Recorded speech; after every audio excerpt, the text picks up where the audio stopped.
you doing? Welcome to Semper Fi. I'll be your host, Staff Sergeant Bonstein, or as I was commonly referred to, Staff Sergeant B. The show is going to be about veterans, talking about veterans, having veterans come on the show and talk about whatever they want to talk about in their career. The show is called Semper Fi. A lot of people don't understand the concept of the word Semper Fi. It's a Latin word, comes from Semper Fidelis, and it dates back to 1883. And the Marines use it meaning always faithful. But throughout the years, the slang has turned down to just Semper Fi. Prior to that, the Marines' motto used to be first to fight. So with an estimated 5,000 veterans living in Nye County, I know somebody has a story and they want to tell it. I want to hear your story and I want to share it with everyone else. So welcome to the show. I like to start with all the branches have their own paper. They got the Navy Times, Marine Corps Times, Air Force Times. And I was going through the Navy Times. Our guest is in the Navy. And I found a picture of a flashback of a June 14th, 7,400 sailors from Great Lakes made this recreation of a 1917 picture.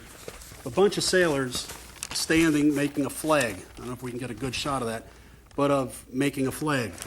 And I found that to be very interesting.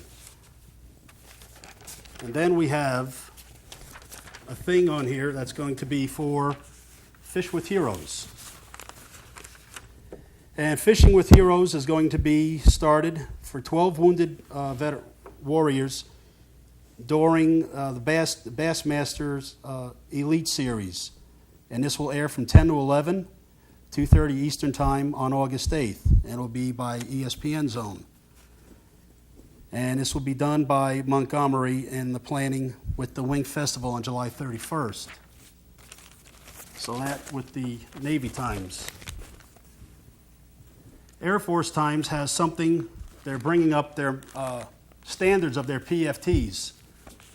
And this just kind of struck how you have to get, it says 5, and I guess that relates to their ratings. If they don't get a 5, it's considered that 4 below, and they get a poor performance on their rating. So the Air Force is coming up with their standards as far as PFTs, and with the war in Iraq and Afghanistan being more combat ready. And I found an interesting one in the Army Times, and this was something new to me that I didn't know they didn't do until from World War II, was a rifle was stolen on leave. Now, this concerns about a soldier that decided to go on leave, and he took his rifle home with him on June 14th. And he didn't know he wasn't supposed to take his rifle home. I'd like to know how he just got in the armory and just decided to take his rifle and go home with it, then somebody breaks in and finds out.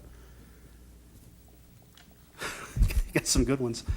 My favorite is the R. Lee hoax from Mail Call, Full Metal Jacket.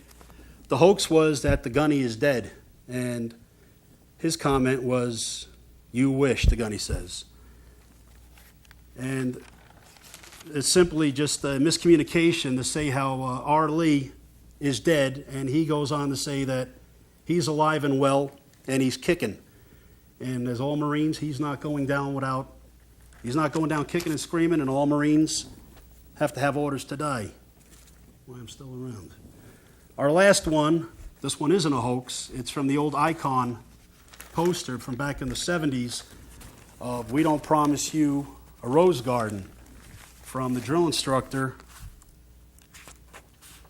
And Charles Trujillo, he died at the age of 65 from mesothelioma of cancer. And his last years, he worked at the PX of Paris Island, and he signed posters. He signed that particular poster, and he went very peacefully. From what I heard, the cancer is not a very curable cancer.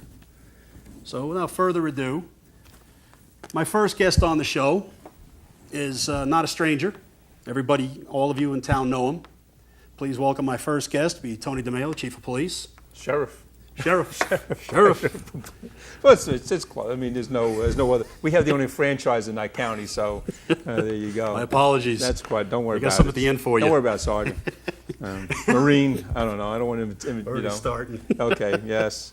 it's and I appreciate being on the show, and I appreciate the service that our veterans have done and are doing on behalf of this country. And it's always heartwarming to know that the Marines and military men and women, don't forget the Coast Guard. Some people do, are out there serving, have served that country and still serving this great country we have. And it's it's heartwarming that people remember that. And I wish you the best on the show. And seriously, we have a lot of veterans out here, and pretty much they have contributed a great deal to our national security.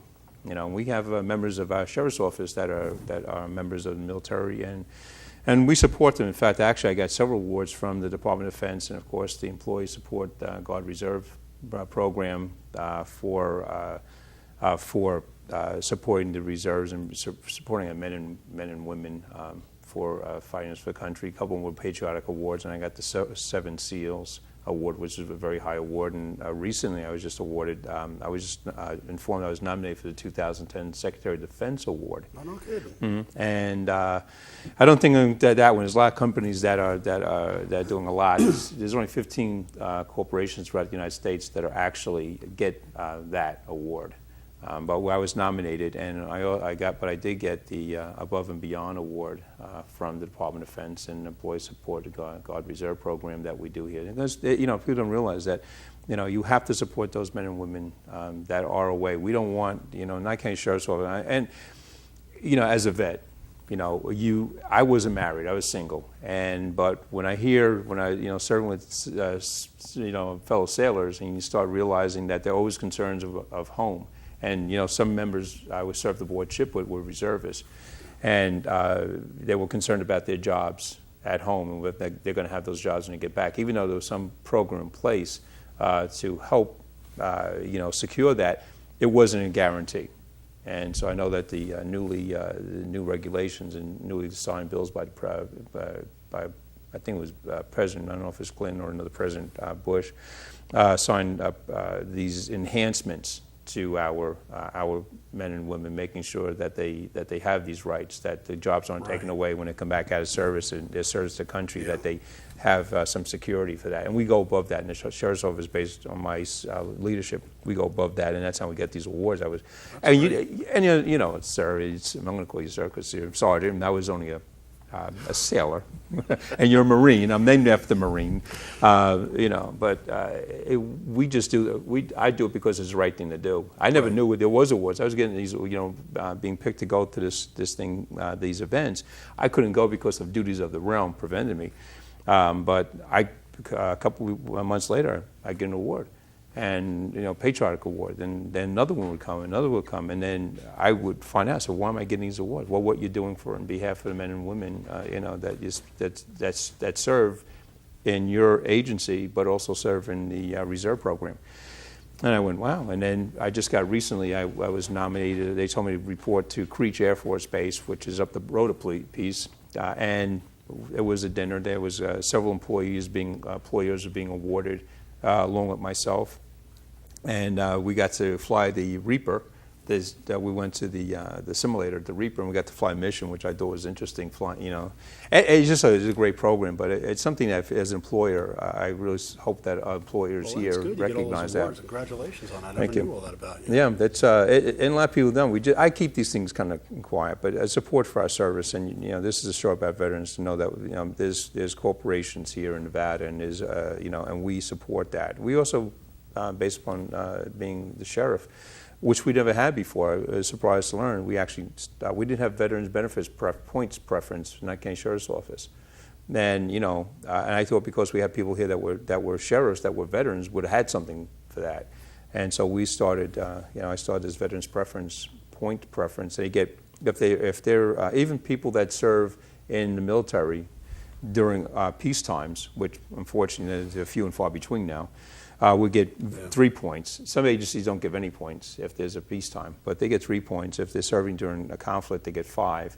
If they're a prisoner of war, they get 10. Oh, if they're disability, they get 10. And this goes, they can use those points for their initial initial hiring process. If they get an 80, they can bump themselves up to an 85 or a 90, depending upon their points preference. And they can use that their hiring, or they can use that for their supervisor when the sergeant's test. So they have a choice of using it at one point in their career. And so it's just something we do for our vets. It's very important. These people, you know yourself for your service you have, and our veterans out there know themselves that we don't know where we're going to be assigned. That's up to the powers that be. But regardless, when you sign your name and you swear in allegiance to this country, protect and defend the Constitution, you're at their will, and they can put you anywhere. And sometimes it's in harm's way, as we know, based upon as we know. So we get a lot of that. So what year did you wind up signing up? I signed up in actually as soon as I turned 18, I signed up for the Navy. My grandfather was a Navy vet. My father was a Navy vet in World War II. World War I for my grandfather. World War II for my father. He signed up when his sister signed him on board to get rid of him at 15. He wanted to be joining the Navy. That's when they could still do the so they signed up, and he was in the Navy, and he served. He was a 20 millimeter machine gunner on several ships, one being the Marblehead, which is the Galloping Ghost of the Pacific Coast. That was a ship that the Japanese thought they destroyed and limped back. So he's aboard that. He's seen conflict, and and listen to his stories. He won't fly. My father will not fly in an airplane. As a 20 millimeter machine gunner during Okinawa and during Iwo Jima, they were on the picket lines. And as the war was drawn to a close, as you know, the Japanese started these kamikaze runs. Right. And he was on a destroyer, and his ship, was part of that picket, defending the support craft, landing Marines armed forces on land.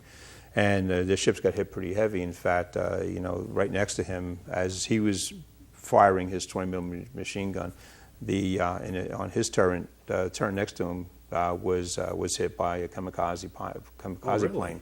Yeah, and like I said, he just saw the carnage that airplanes can cause. He doesn't fly. If it's not ground transportation, he doesn't go. And there's planes and trains, planes out, trains and cars, automobiles and cars is in. We're talking to my father is that. And they never really had help for vets then. Yeah. No matter what they called shell shock, they had all these different things in Vietnam. They had other names for it, but they never really took care of the vets. They never really recognized the problems as being what it is.